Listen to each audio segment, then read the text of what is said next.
West Coast Cookbook and Speakeasy with Chef Justice Putnam. Netrootsradio.com.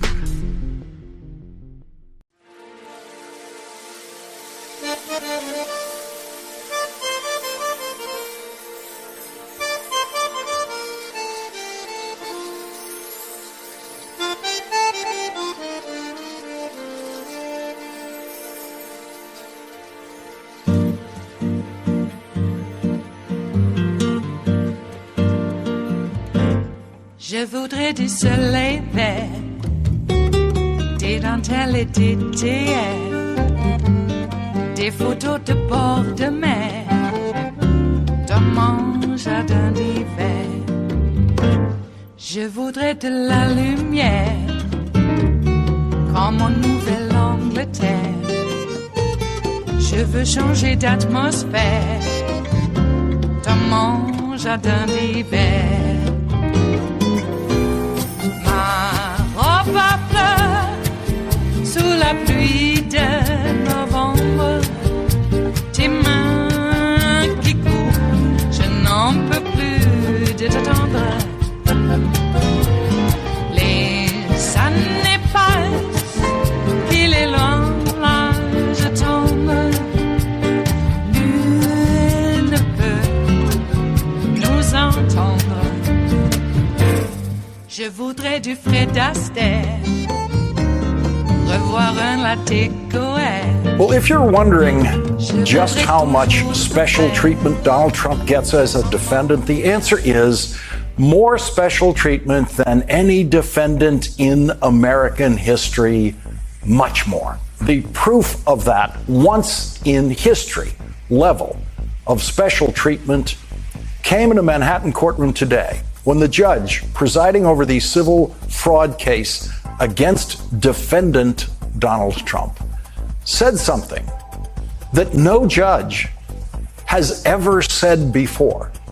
Speaking directly to defendant Trump, who was sitting under oath in the witness stand, the judge said to him, "You can attack me." In the 400 years of courtroom history in America dating back to the colonial courts, no judge has ever said that in court to any defendant or any witness until today. That's how much special treatment Donald Trump is getting. On the witness stand today, in that fraud case, Donald Trump did not wait for the judge's permission to attack him. Donald Trump began attacking the judge instead of answering questions right away. And he attacked New York's Attorney General from the witness stand, something no witness has ever done before in a New York courtroom. In one of the judge's many failed attempts to get Donald Trump to answer the questions being put to him by an assistant attorney general, the judge told Donald Trump, "You can attack me, you can do whatever you want, but answer the questions." Donald Trump did the first two of those things. He attacked the judge. He did whatever he wanted. But he didn't do the third thing. He did not answer the questions. And it does not matter. Donald Trump's lawyers did not ask for a jury trial in the case, which doesn't prevent Donald Trump from constantly complaining that there's no jury.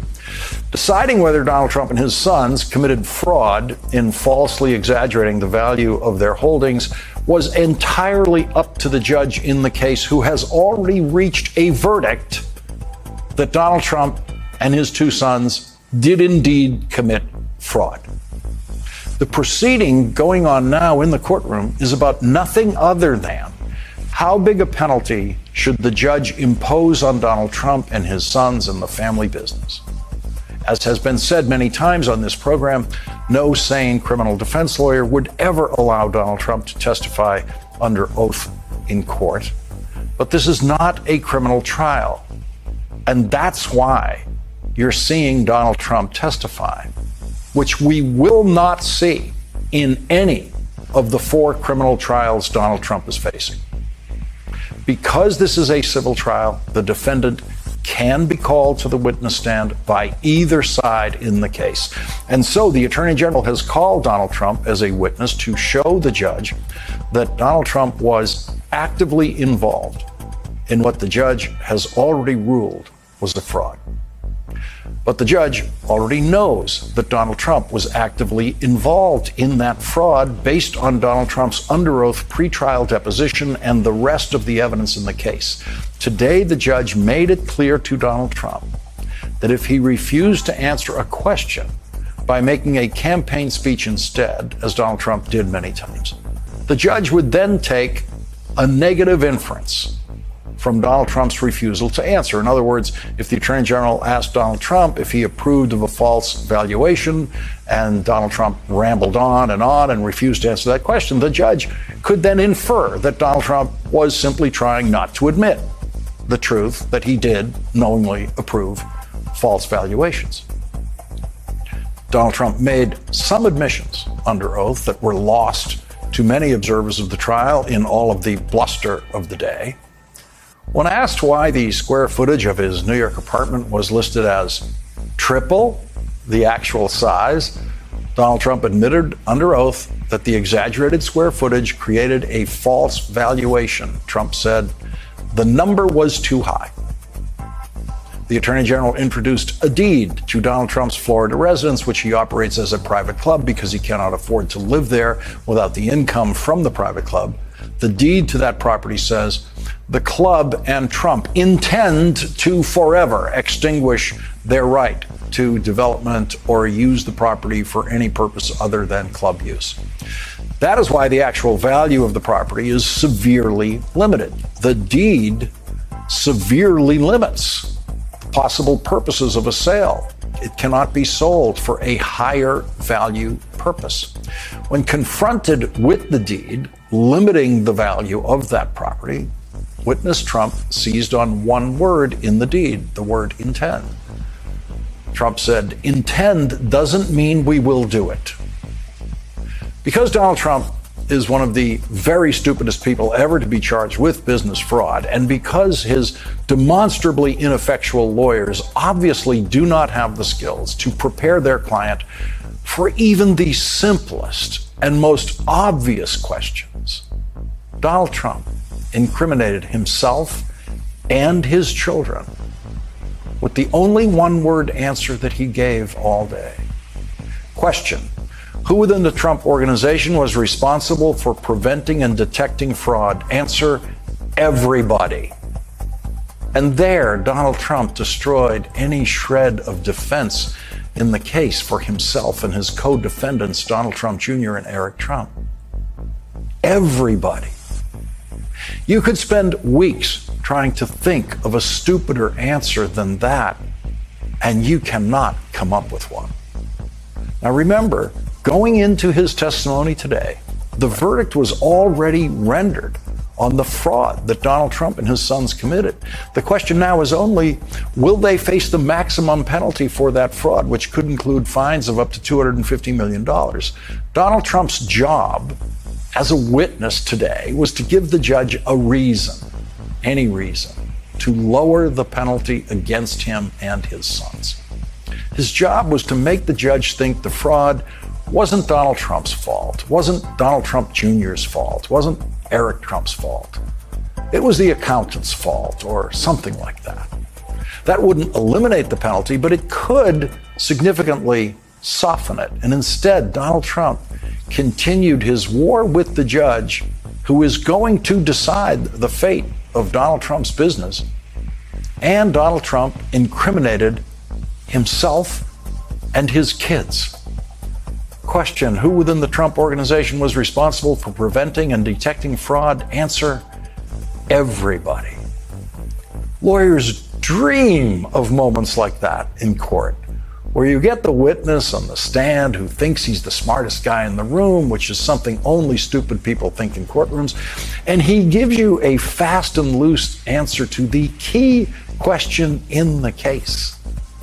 Good lawyers never make the key question the first or the last question. They never let it stand out like that. They fold it into the middle of the witness examination and try to use it when they think the witness feels most comfortable, most in control. And so, a couple of hours after the judge told Donald Trump, you can do whatever you want, Donald Trump stupidly felt comfortable and in control, and then said the stupidest possible thing he could say as a witness. Everybody was in on the fraud. That was Donald Trump's testimony today about his family business. It is Tuesday, the 7th of November of 2023, and you are in West Coast Cookbook and Speakeasy. I am your chef de cuisine, Justice Putnam. Gunner, the English Bulldog, is our snoozing sous chef. Precious, the little Yorkie, is our door girl, and she will be seating you directly for our especially special daily special, Tarrytown Chowder Tuesdays. A small scant dash, a mere pinch of hot smoked Hungarian paprika will make all the difference in the world. Yeah, that's how the spice trade works. And it does. Okay, no one remembers that, but I like to remind folk. Okay, it was not tulips, it's spice. One's a bubble, and one has long-lasting implications for society generally and the world as a whole. All right, always has, always will. Okay, got it all in a roundabout way. Hey, did you see that one-on-one with BB? Because I didn't. I'm only reading about it and seeing clips.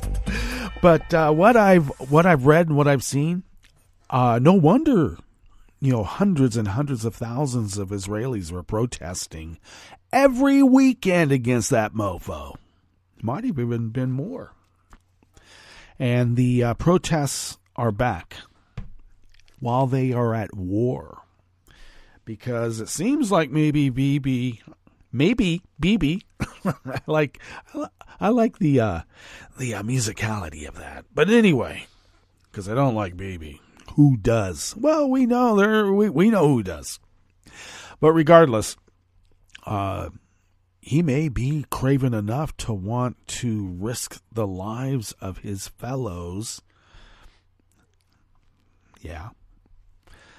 To hold on to his tenuous grip on power. How tenuous it is, I don't know. People were in the streets protesting because he was taking over the judiciary. Does that sound familiar? Mm-hmm.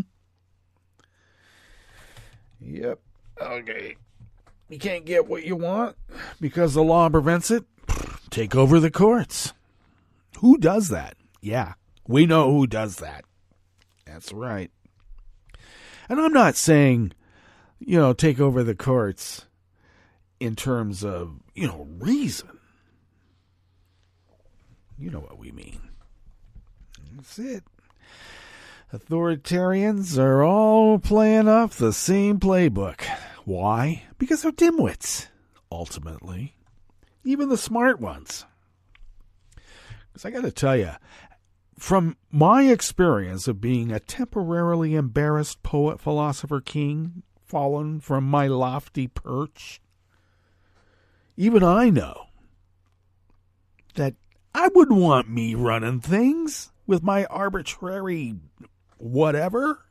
Come on. Temporarily embarrassed poet, philosopher, kings, fallen from their lofty perch, have to know their limitations, okay? And in a representative democracy, I gotta tell you, which poet, philosopher, kings of old all understood and wanted to move towards. When we finally get it, there's some who only put on the cloak, the poet, philosopher, king. They were more like the Richeloos, the Sheriff of Nottingham. We have those now. Constitutional sheriffs are essentially the Sheriff of Nottingham. Only they can tell you what the law is. Which is odd because I thought they were in service to the king. And it sounds like they're trying to be more powerful than the king. How'd they get away with that? Oh, I'll tell you. Craven, cynicism, and eliminating opponents who get a little bit too close to supplanting you from power. Yeah, I know I'm preaching to the choir, but sometimes it's fun to remind ourselves. I know I do. Okay, so we got BB mucking things up. And then I also have another question. Now, just bear with me here, because back in the day on Daily Codes, as you probably remember, Marcos had essentially outlawed IP diaries, Israeli-Palestinian diaries, because it always devolved into chaos. So, and I guess when I think back on it, the platform was still relatively new, even though it had been around for a while. And who wants to, mess up your mission statement, which is finding and electing more and better Democrats. I mean, that's what Daily Codes is about. So there were two types of subjects. That was 9/11 conspiracy BS and IP diaries. So because of that, I've always been hesitant to delve too much, because we know where that goes. But in this instance, I think we have to take exceptions, because there is a push and pull. On one hand, we have Bibi wanting to drag out this war with Hamas because it benefits him, and only him, by the way. Well, maybe a few of his cronies too. And his wife, who's a tree growing off of his shoulder. Boy, a lot of that going around again. Billy the Mountain. There will always be references to Billy the Mountain. Anyway, so in this quest to, struggle with the hearts and minds of we the people, we have to be quite clear about what we are seeing and put it in its proper perspective. So I'm a little confused with Gal Gadot and the backlash against her. Now, Amy Schumer, I can take or leave. And sometimes I leave. But with the Gal Gadot thing, I'm just curious on why it is considered Israeli propaganda to show what Hamas did on October 7th. Why is that? And then I came up with another sort of predicament. Because just in the last day or so, Hamas had massacred hundreds, if not thousands, in Darfur. Did the same thing, putting on GoPro stuff, filming their atrocities, taking hostages.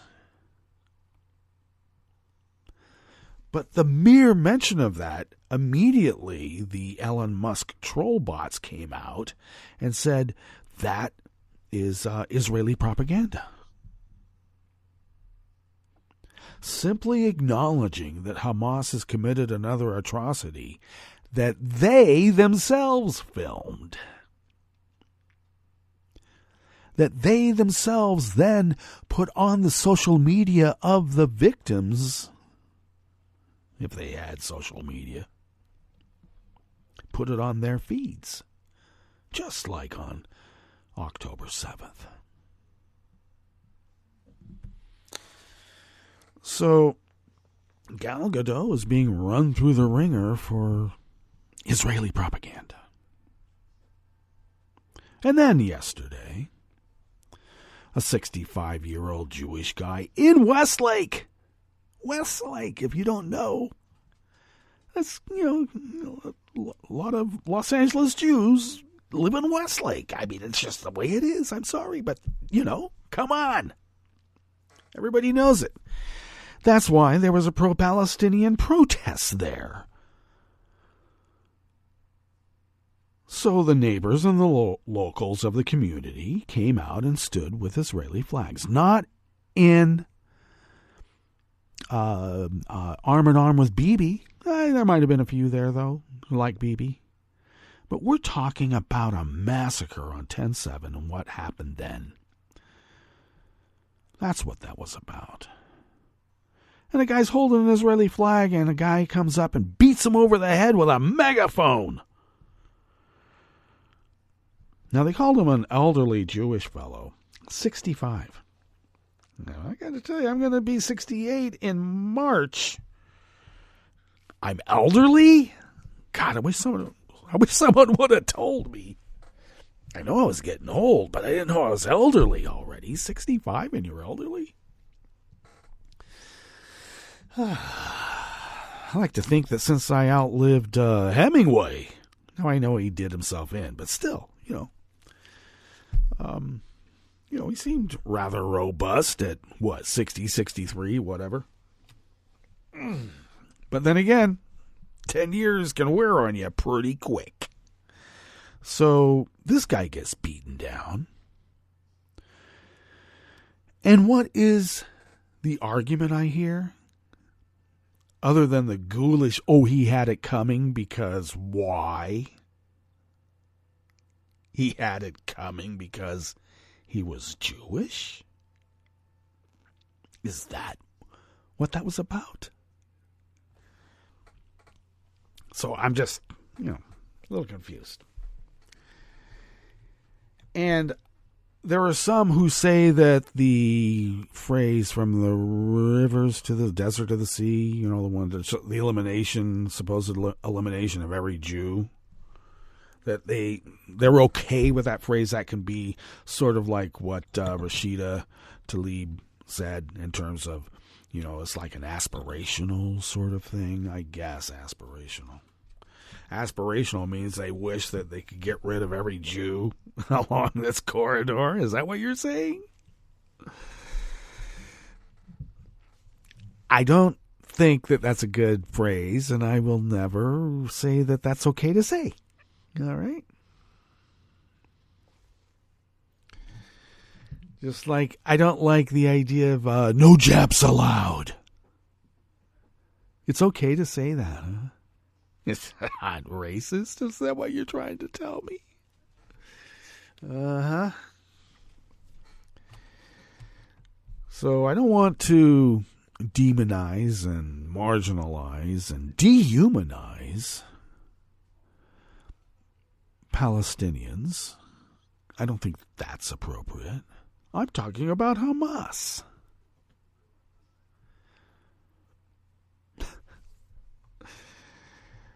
Now, I would say that I've had a issue with the good Germans of old who claimed they were not Nazis. They were just good Germans. And, of course, there were many, many, many, many Germans who were under the thumb of the Nazis and paid a terrible price, like the White Rose Society members who, let's just be clear. Sophie Schultz was decapitated. Who does that? Nazis? Hamas? Yeah.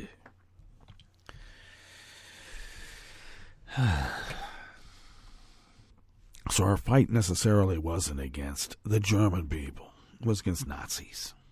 And there just happened to be a lot of Nazis in the German people. And the German people took brunt of this issue. Bombed. I mean, a lot of people are citing like Dresden and what a terrible crime that was. Of course it was a terrible crime.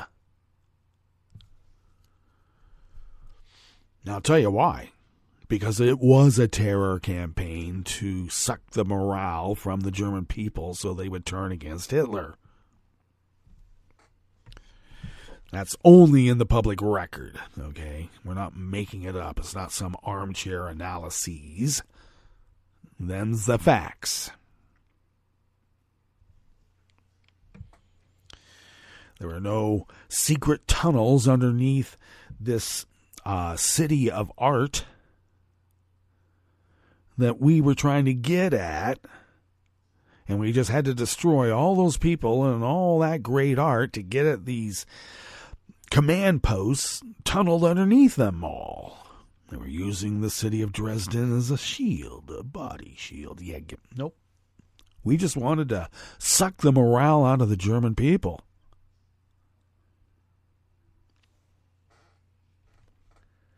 So BB thinks, oh, wow, I can go in and carpet bomb all this area because there are tunnels under there with command posts, and Hamas is using the Palestinian or the Gazans as human shields. Pretty darn clear. I always like the idea, well, why don't we just send in some people, like a SWAT team and, like urban warfare fellows. Go there and just rescue the hostages. Well, it's a little bit more complicated than that, of course. It's not the movies. Hollywood movies. It's not even Bollywood movies. If there was, everybody would be breaking out into dance every now and then, and that's not happening. Is there a negotiated settlement with Hamas? Of course not. And I will remind folks over and over and over who insist we need a ceasefire. We had a ceasefire, and Hamas broke it on 10/7. Oh, we need a new one now. I know. Over and over and over this happens. Give up Hamas. Give up their leadership in Qatar. Let's grab those effers on a Interpol red card. I'd like to see that. Why don't we? I don't know what we are, but I like to think we are on the side of reason. Law and order. Law and order. Hopefully we're not making up the law and the orders. I think the law is well established in this. So I don't know what more to say about that because I said a lot, and I guess what I should do is give you a rundown on what we have in store for you, because these could be a little bit longer reads, and if I don't get through them in their totality and only do a gross condensation? No, that's water. I'll condense these into a smaller form. That's what I'm trying to say. Need more coffee. You can get to the actual longer articles by going to the show notes and links diary, which I'll tell you a little bit here in a bit. On Daily Codes, of course. When you hear diary, you know it's Daily Codes, even though they're trying to change it to stories. Get out of here. All right. What do we have in store for you as we begin here in the Bistro Cafe of West Coast Cookbook and Speakeasy? A Philly teen saw a murder, called 911 and did 15 years in prison. Now he is exonerated. Yes, he is. What else do we have? Morale is down while cronyism is up after the DeSantis takeover of the Disney World governing district. And California's oldest tree, a Palmer's oak, estimated at over 13,000 years old, and it could be as much as 18, may be threatened by a huge planned community development in Riverside County.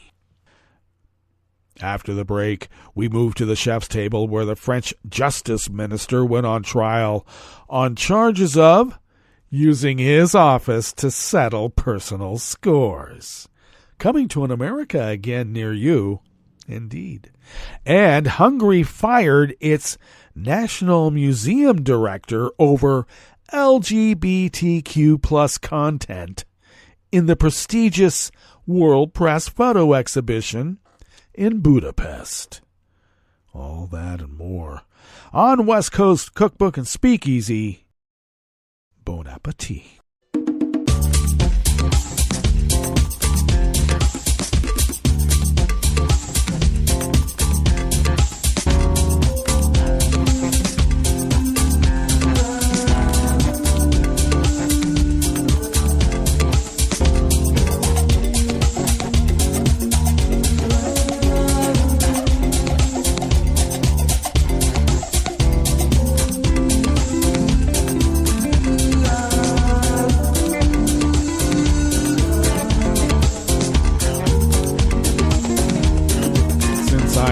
up so much time with the morning rant, we're going to get right into this first offering here in the Bistro Cafe at West Coast Cookbook and Speakeasy, and it is out of the Philadelphia Inquirer.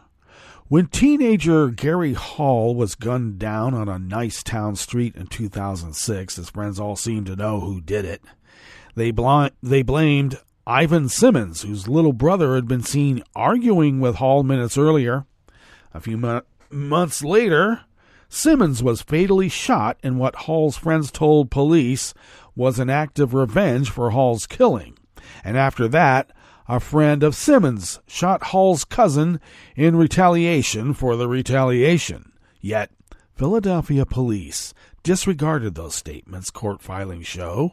Instead, they arrested someone else, David Sparks, a 16-year-old who'd been picked up for violating curfew the night of Hall's killing. Sparks was convicted and served 15 years in prison for Hall's murder. He was exonerated yesterday, Monday, after the district attorney's conviction integrity unit, the CIU, and the Pennsylvania Innocence Project unearthed extensive previously undisclosed evidence in police files pointing to Simmons as the shooter. The case was the subject of a 2018 Inquirer investigation that highlighted evidence pointing to Sparks' innocence. It noted that Sparks was actually an eyewitness to the shooting, even sticking around to call 911. On that recorded call, Sparks' voice can be heard, tinny but urgent. Someone got shot. He's possibly dying, he told the dispatcher. Please, could you hurry up, please? The new investigation unearthed ballistic evidence in the police file that the gun used to kill Hall was used in another killing police believe Simmons had committed 4 days earlier. Also in the file was a statement from an eyewitness to Hall's killing, who was later arrested for one of the retaliatory shootings. That witness told police how Simmons shooting Hall had instigated the cycle of violence. Based on that evidence, the court is convinced that the verdict should be overturned, Common Pleas Court Judge Scott DeClaudio said. He noted that Sparks was the 6th murder conviction he had tossed out in 3 days. That has got to be a record, the judge said. A world record. 3 of those cases involved disgraced former homicide detective Philip Nordo, who was convicted of raping informants in the course of investigations that yielded at least 15 wrongful convictions. In Sparks' case, which was assigned to homicide detective Donald Morano, prosecutors said it was not clear why the undisclosed evidence was not turned over to the trial prosecutor, James Berardinelli. Neither Morano nor Berardinelli could be reached for comment.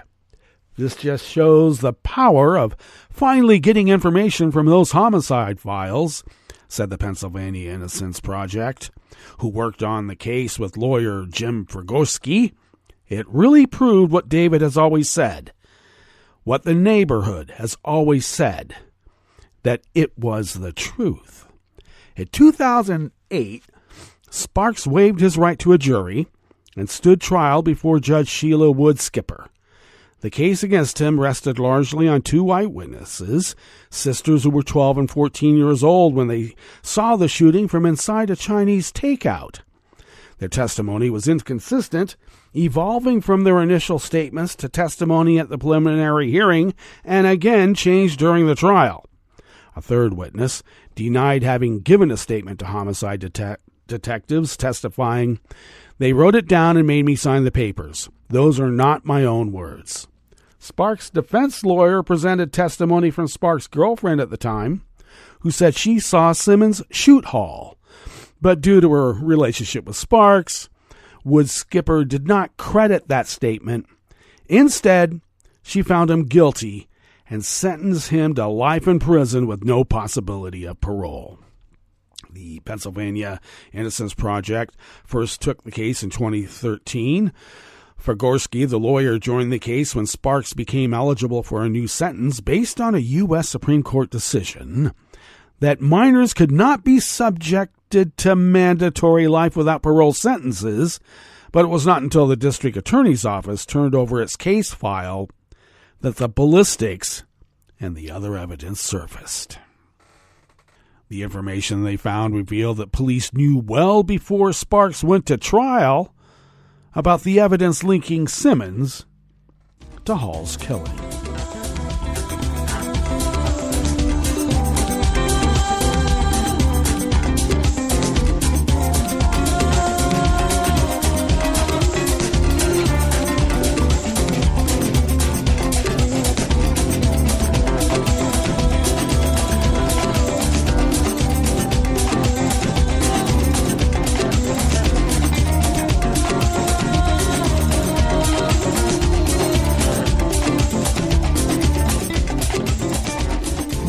Schneider of the Associated Press brings us this next offering here in the Bistro Cafe of West Coast Cookbook and Speakeasy, Tarrytown Chowder Tuesdays. Morale and trust within the Walt Disney World government has deteriorated since allies of DeSantis took it over earlier this year, according to many employees who have departed in recent months, saying the governing district has been politicized and cronyism now permeates the organization. More than 40 out of the 370 employees have left the Central Florida Tourism Oversight District since it was taken over in February, raising concerns that decades of institutional knowledge is departing with them, along with a reputation for a well-run government. When I first joined the district, I found an organization that strived to be the very best at serving our community, sought the very best employees, and valued those employees above all else. A former facilities manager with 3 years of experience who said in an employee exit survey last week, I find myself leaving a completely different district, a district that prioritizes politics above all else, and will gladly sacrifice its employees, its community, and its work if there's an opportunity to score political points. The AP obtained the employee exit surveys through a records request and has withheld names to protect security. Most of the records were first obtained by Seeking Rents, a Florida-based watchdog newsletter. With the departure of so many district employees in such a short period of time, the district is no longer functional, a facilities director who left last month wrote in her exit survey. The Republican governor and the GOP-dominated Florida legislature took control of the district in retaliation after Disney publicly opposed a state law banning classroom lessons on sexual orientation and gender identity in early grades. The law was championed by DeSantis, who currently is running for the 2024 GOP presidential nomination. Before the takeover, the governing district had been controlled by Disney supporters. It previously was named the Reedy Creek Improvement District when it was established in 1967 to provide municipal services like road repairs, waste collection, and firefighting on the 25,000 acres that make up Disney's theme park resort in Central Florida.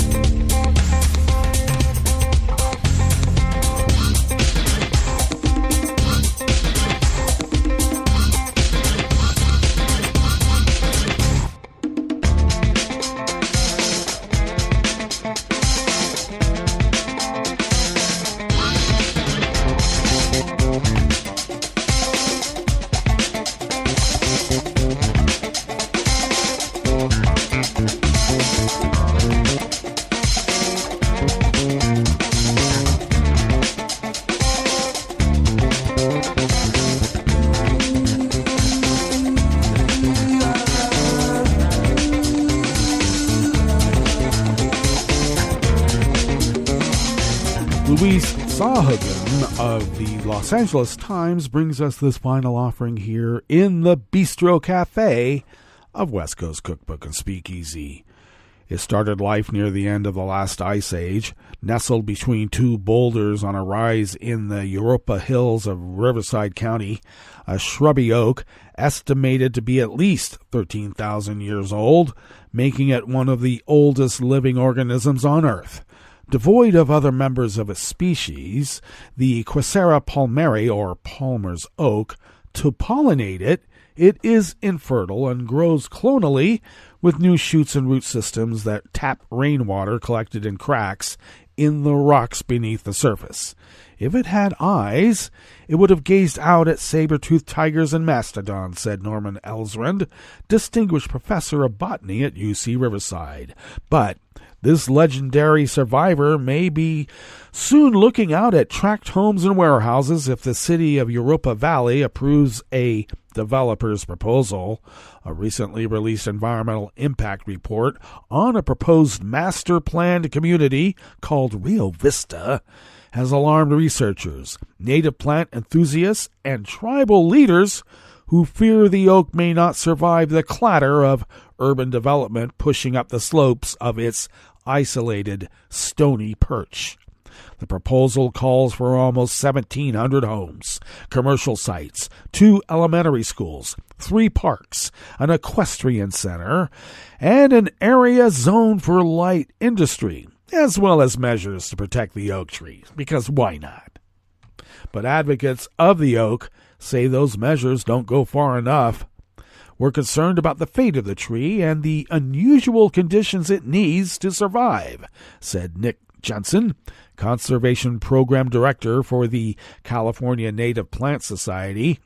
The proposed development would introduce a potentially catastrophic mix of wildfires, trampling, pollution, pathogens, and invasions of exotic plants and animals. The report says heavy machinery would not be allowed to operate within 259 feet of the oak in order to prevent impact from equipment vibration to the subsurface bedrock that supports the ancient tree.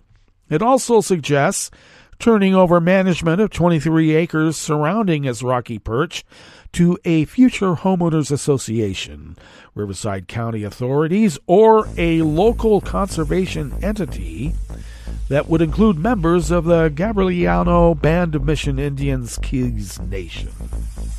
The oak is of extreme importance to the tribe, and 44 acres of land surrounding it has been designated already as a sacred site by the Native American Heritage Commission. All right, that brings us to our break. And when we get back from that break, we will go through weather from around the world, and we will finish up with the stories that we've curated for you today. You are listening to West Coast Cookbook and Speakeasy, and we will be right back. You are listening to netrootsradio.com. Please hang up and try again.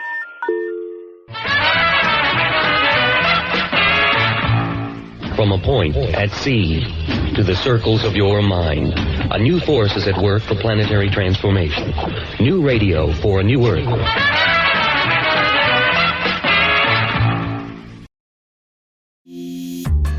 This program is presented by the Centers for Disease Control and Prevention. Arthritis is common among veterans. Traumatic and overuse injuries during active duty are risk factors for developing arthritis. Fortunately, there are low-cost or no-cost strategies that can help veterans manage arthritis. Physical activity can reduce pain and improve function. It can also help improve mood and play a role in managing other chronic conditions, such as heart disease, diabetes, and obesity. You can do low-impact activities, such as walking, biking, swimming, and water aerobics, all good forms of exercise. Arthritis-specific classes can help you get started. Information on classes, exercise programs, and tools are available at cdc.gov/arthritis. These resources can help reduce pain and improve function. Learning self-management techniques can help all veterans become more active, improve their overall quality of life, and thrive. For the most accurate health information, visit cdc.gov or call 1-800-CDC-INFO. He seems sorry. We very clearly told him not to look up there. I'm honestly impressed that he was able to do it. Right? What, did he balance on that big chair? Yeah, I mean, I guess he'll just know what his gifts are this year. I really thought we had hidden them well. If they can find their presents, they can find a gun. 911, what is your emergency? Every day, 8 kids and teens are unintentionally killed or injured by loaded and unlocked guns. Learn how to make your home safer at endfamilyfire.org. Brought to you by the Ad Council and End Family Fire. Hi, it's Tom. Could we humbly suggest your donation to netrootsradio.com? All we've got to run this 24-hour powerhouse of progressive resistance radio is what comes out of our own wallets. And you are our biggest donor. And it doesn't take much, $3, $5. Just go to the bottom of our netrootsradio.com page and hit our secure donate button. Heck, you can even make a recurring contribution. So donate what you'd like at the bottom of our netrootsradio.com's homepage. Because you are our biggest donor. netrootsradio.com. Together, we are Resistance Radio.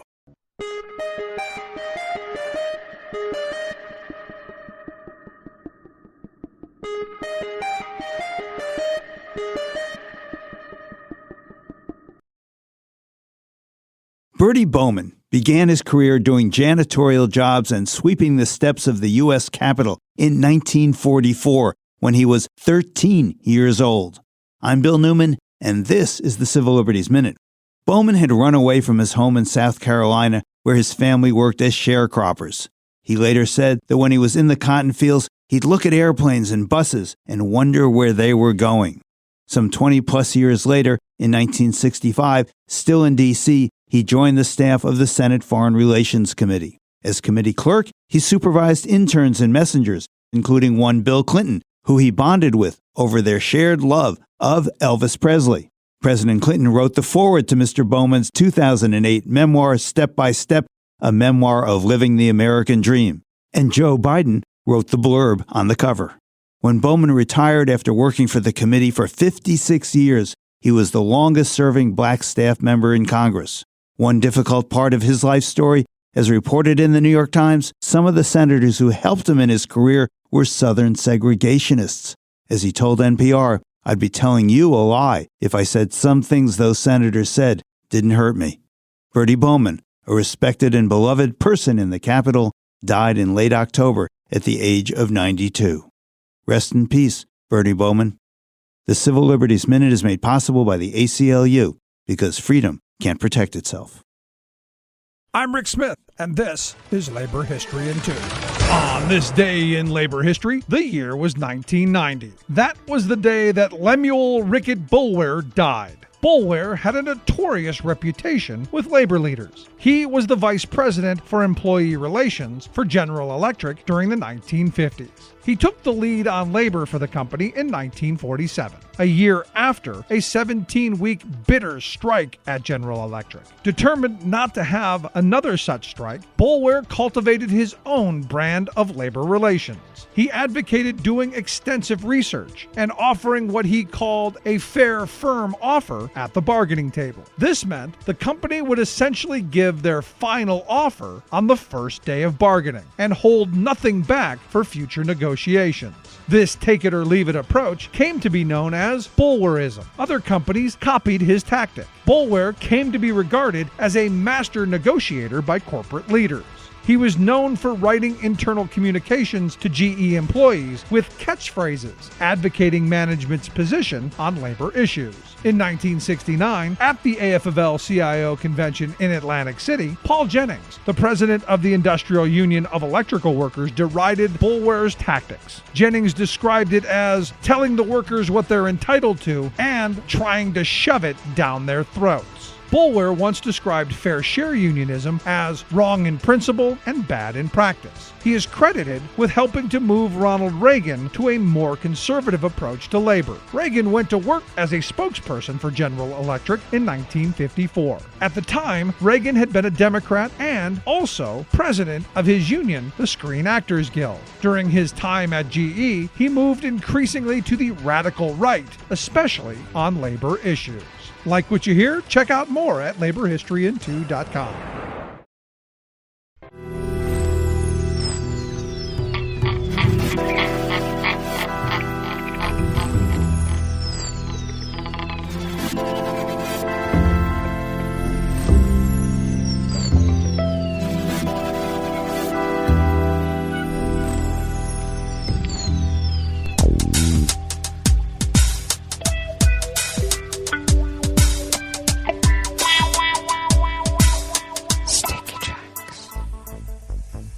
Thank you for accompanying us here to the chef's table at West Coast Cookbook and Speakeasy, Tarrytown Chowder Tuesdays. A small scant dash, a mere pinch of hot smoked Hungarian paprika will make all the difference in the world. We always begin, whether from around the world, along the banks of the Rogue River in the Rogue River Valley of southern Oregon on the west coast of the continental United States of America, where it is currently 44 degrees Fahrenheit, expecting highs in the low 50s, a bit cooler than yesterday. Mostly cloudy skies this morning, will become partly cloudy this afternoon. Slight chance of a rain shower or two with winds light and variable. Some clouds overnight with lows in the mid-30s. Winds light and variable. Then some clouds in the morning tomorrow will give way to mainly sunny skies in the afternoon. Highs in the mid-50s, winds remaining light and variable. Ragweed pollen is rated low here in our little village of Rogue River. The air quality index for the region is in the good range at 27 parts per million, and that daytime UV index is in the low range for oncoming winter at level 2. Barometric pressure is holding steady at 30.18 inches. Visibility is up to 9 miles, and relative humidity is at 92%. Weather from around the world is brought to you by a crowd of crowdsourced weather stations that a crowd crowdsources from around the world, and that is the Weather Underground. London is 54 degrees and fair. Paris is 53 degrees and fair. Rome is 60 degrees and partly cloudy with a advisory for disruptions due to thunderstorms. Bagram is 52 and mostly cloudy. Kyiv is 51 and fair. Hong Kong is 78 and partly cloudy. Tokyo is 65 degrees and clear. Port Melbourne, Victoria, Australia is 65 and clear. San Francisco, California is 58 and sunny. Chicago, Illinois is 51 degrees and partly cloudy. And New York, New York is 60 degrees Fahrenheit, fair, with a small craft advisory. And that is weather from around the world, brought to you by a crowd of crowdsourced weather stations that a crowd crowdsources from around the world.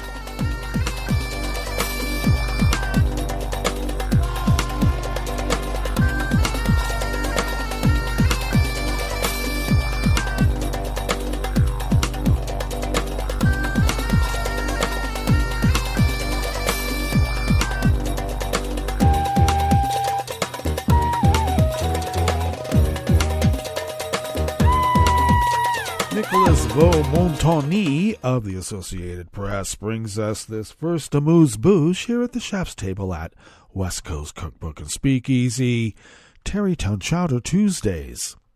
France's Justice Minister went on trial yesterday, Monday, on charges of using his office to settle personal scores in an unprecedented case that has raised concern about checks and balances in French democracy. Justice Minister Eric Dupond-Moretty's refusal to resign, or at least step aside from his role overseeing France's justice system during the trial, has drawn vast criticism. He denies wrongdoing and called the case against him illegitimate as the 2-week trial began. The presumption of innocence has been trampled. I've been confronted with insults and lies, he told the court. Once a high-profile lawyer, Dupond-Moretty is accused of abusing his position as justice minister to order probes targeting magistrates who investigated him, his friends, and his former clients. He faces up to 5 years in prison and the equivalent of $537,000 U.S. in fines if convicted on charges of illegal conflict of interest.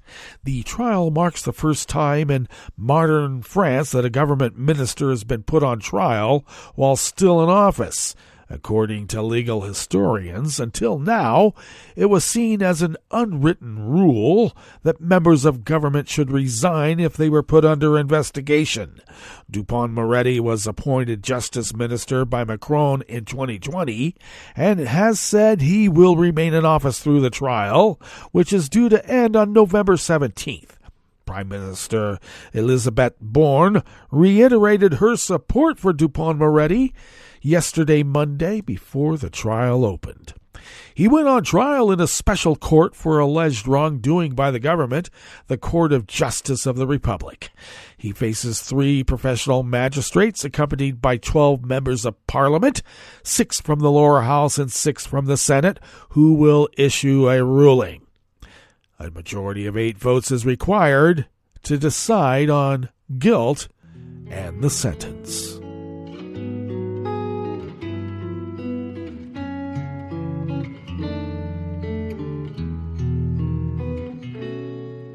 Je te donne ce mon amour pour la vie entière, la promesse de me trouver à tes genoux. Aussitôt que tu m'appelles, rester toujours fidèle, c'est tout, c'est tout.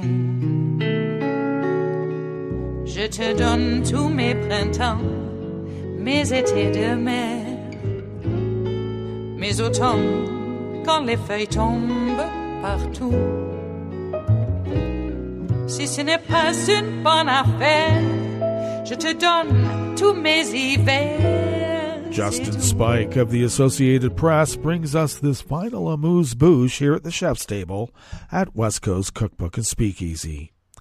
Hungary's cultural minister yesterday, Monday, fired the director of the Hungarian National Museum in Budapest, accusing him of failing to comply with a contentious law that bans the display of LGBTQ+ content to minors. The dismissal of Laszlo L. Simon, who became director of the museum for a 5-year term that began in 2021, came after Hungary's government determined in late October that 5, you count them, 5 photos on display at the prestigious World Press Photo Exhibition violated the law, restricting children's access to content that depicts homosexuality or gender change.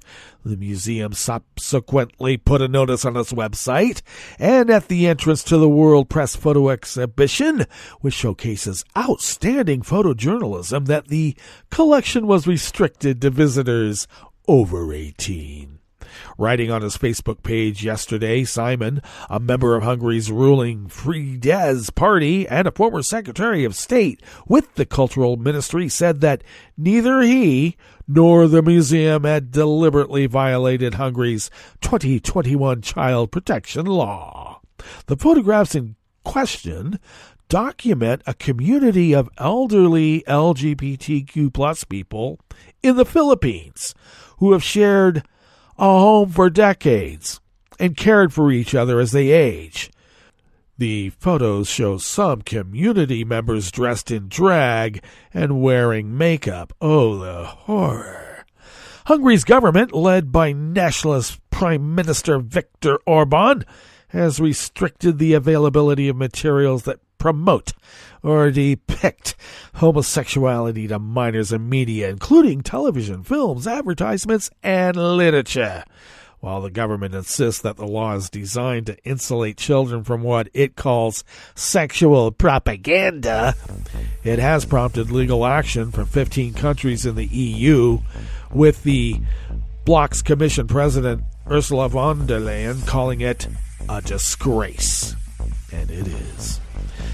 All right, that brings us to the end of our broadcast period for the day, but you do know Netroots Radio broadcasts on, and we will meet up here tomorrow for Smothered Benedict Wednesdays.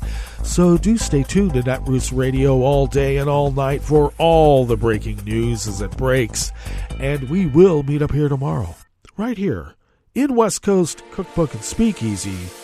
Appétit.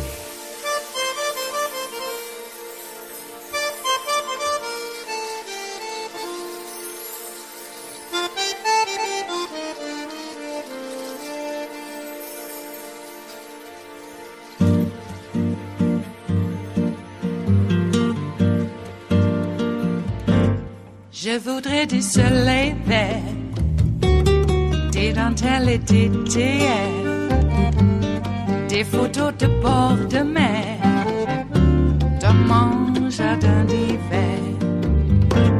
Je voudrais de la lumière, comme en Nouvelle-Angleterre. Je veux changer d'atmosphère, dans mon jardin d'hiver. Ma fleur sous la pluie de novembre, tes mains qui courent, je n'en peux plus de t'attendre. Les années passent, qu'il est loin, là je tombe. Nul ne peut nous entendre. Je voudrais du Fred Astaire, revoir un latte Goël.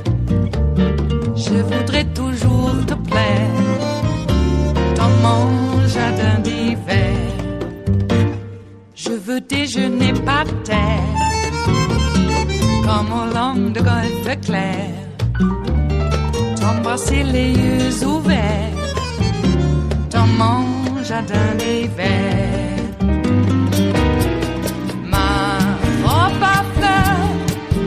Sous la pluie de novembre, tes mains qui courent, je n'en peux plus de t'attendre. Les années passent, il est loin, là je tombe. Nul ne peut nous entendre. Ba-da-da-dum-di-da-dum. Ba-da-da-dum-di-da-dum. Ba-da-da-dum-di-da-dum. Dans mon jardin d'hiver. Ba-da-da-dum-di-da-dum. Ba-da-da-dum-di-da-dum. Ba-da-da-dum-di-da-dum. Dans mon jardin d'hiver. Dans mon jardin d'hiver. Dans mon jardin d'hiver.